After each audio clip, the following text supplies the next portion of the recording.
Assalamualaikum warahmatullahi wabarakatuh. Saya Nurul Fadila dari jurusan Ilmu Perpustakaan dan Informasi Islam IAIN Batu Sangkar.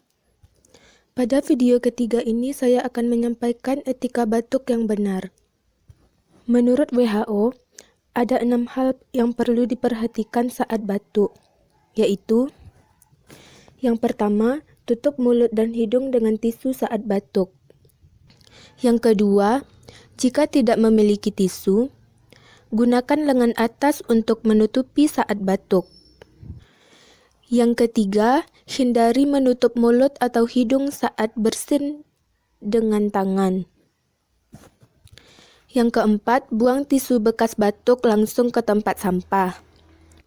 Yang kelima, tidak lupa mencuci tangan dengan sabun setelah batuk. Yang keenam, jika sabun dan air tidak tersedia, gunakan pembersih tangan yang mengandung alkohol untuk membersihkan tangan dari virus dan kuman. Sekian dari saya. Assalamualaikum warahmatullahi wabarakatuh.